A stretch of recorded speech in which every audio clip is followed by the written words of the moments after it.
This is Marine Le Pen, leader of the French right-wing political party, the National Rally.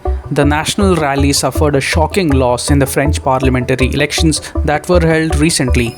You see, the French parliamentary elections are nothing like India's Lok Sabha elections. In France, if no candidate secures a majority in the first round, there is a second round of voting with the top 2 or 3 candidates on the ballot. Le Pen's National Rally was poised to win the elections in the first round, but things changed in the second round. But how and why is it important for us Indians to know about this? For a long time, the National Rally, with its anti-immigration and Eurosceptic plank, was seen as a fringe, far-right party.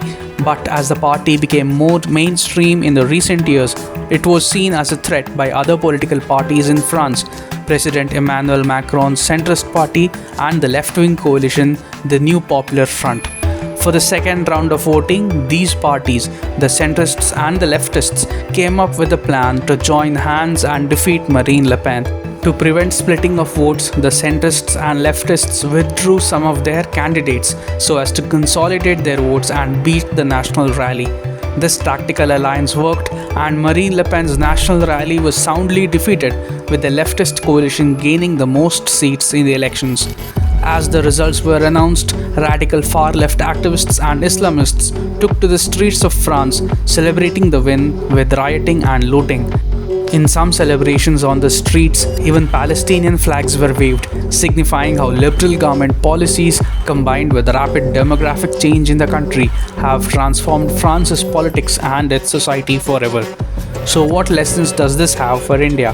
The tactical alliance of the centrist and leftist parties to defeat the right-wing National Rally is eerily similar to how the Congress came together with other regional parties in the opposition in the Lok Sabha elections, except that the Congress and its allies failed.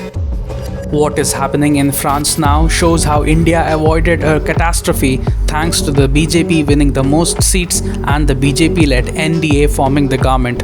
The riots engineered by the far left is a trailer of what is to happen in France. Remember that even Rahul Gandhi had threatened that if the BJP won match-fixed elections, the country would burn. मैं सच बोलता हूं और मेरी बात आप अच्छी तरह सुन लो।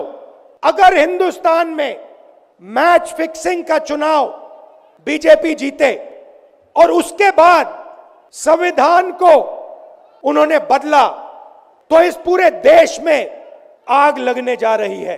जो मैंने कहा याद रखो, ये देश नहीं बचेगा। France's parliamentary elections saw no clear winner either. No party or coalition won enough seats to claim an absolute majority in France's National Assembly, and there is no clarity on who the Prime Minister will be. A similar political crisis would have happened in India if the Congress-led INDI alliance had won. There are also reports of a 90% wealth tax to be introduced in France in the coming days, reminding us how overseas Congress chief and Rahul Gandhi's mentor Sam Pitroda had mentioned a US-style inheritance tax in the run-up to the elections. Riots, a weak and unstable government, higher taxes, India escaped all this and more because PM Modi won the elections. This is what we Indians must learn from the mistakes of the French people.